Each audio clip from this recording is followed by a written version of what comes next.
Sebagaimana diketahui, pendidikan Pancasila mengalami pasang surut dalam pengimplementasiannya. Yang pertama, pada awal kemerdekaan dilakukan dengan cara pidato oleh para tokoh bangsa dalam rapat-rapat besar dan disiarkan melalui radio dan surat kabar. Dan pada tanggal 1 Juli 1947, lahirlah sebuah buku tentang pidato Bung Karno yang berisi tentang lahirnya Pancasila, di mana buku tersebut berisi kata pengantar dari Dr. KRT Rajiman Widyodiningrat, di mana beliau adalah ketua dari BPU PKI.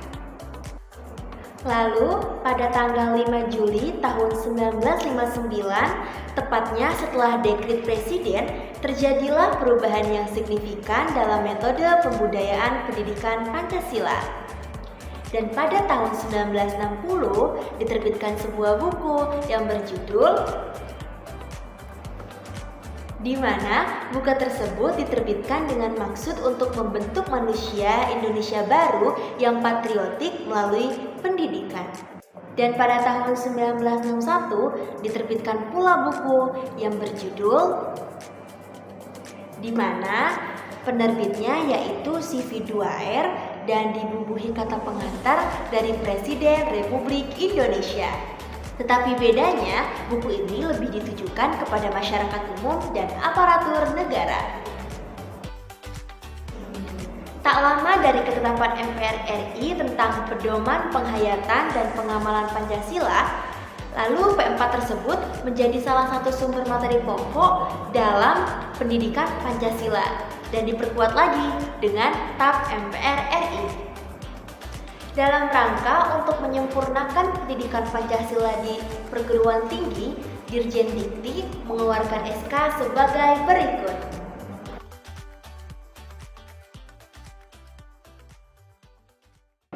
Dampak dari beberapa kebijaksanaan pemerintah tentang pelaksanaan penantaran P4 tersebut terdapat beberapa perguruan tinggi, terutama perguruan tinggi swasta, yang tidak mampu menyelenggarakan penantaran P4 pola 100 jam, sehingga tetap menyelenggarakan mata kuliah pendidikan Pancasila dengan ataupun tanpa menyelenggarakan penantaran P4 pola 45 jam. Dalam era kepemimpinan Presiden Soeharto, terbit Instruksi Direktur Jenderal Perguruan Tinggi Nomor 1 Tahun 1967 tentang pedoman penyusunan daftar perkuliahan yang menjadi landasan Yundis yang bagi keberadaan mata kuliah Pancasila di perguruan tinggi. Keberadaan mata kuliah Pancasila semakin kokoh dengan berlakunya Undang-Undang Republik Indonesia Nomor 2 Tahun 1989 tentang Sistem Pendidikan Nasional di Indonesia. Pada tahun 2000, Dirjen Dikti mengeluarkan kebijakan yang memperkokoh keberadaan dan menyempurnakan penyelenggaraan mata kuliah pendidikan Pancasila, yaitu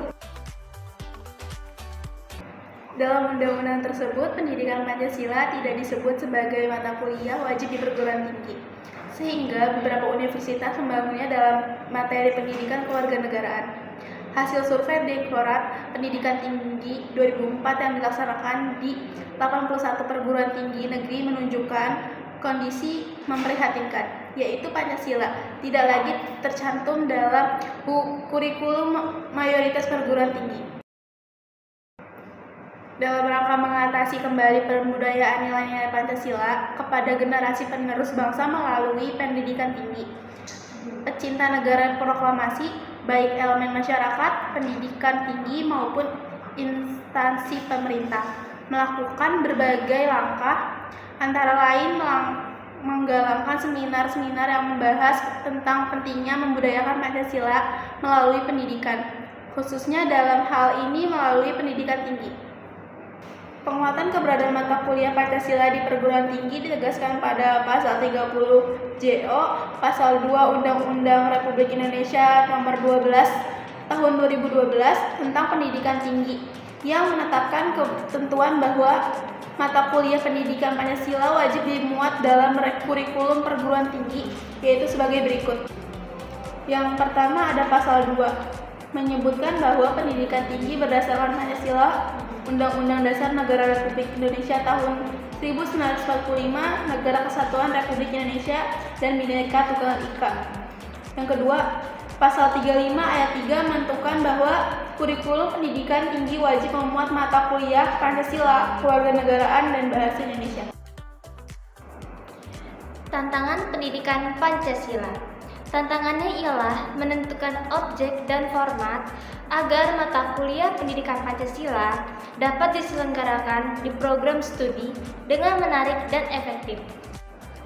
Untuk lebih memahami tantangan Pancasila pada era globalisasi, saya akan menganalisis penggalan-penggalan pidato kebangsaan dari mantan Presiden ketiga yaitu Bapak B.J. Habibie pada tanggal 1 Juni 2011.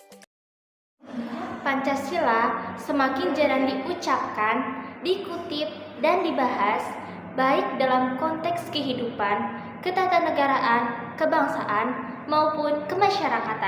Beberapa perubahan yang kita alami diantaranya, yang pertama yaitu terjadinya proses globalisasi dalam segala aspeknya.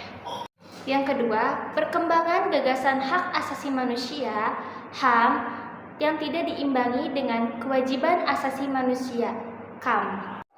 Yang ketiga, lonjakan pemanfaatan teknologi informasi oleh masyarakat, di mana informasi menjadi kekuatan yang amat berpengaruh dalam berbagai aspek kehidupan, tapi juga rentan terhadap manipulasi informasi dengan segala dampaknya.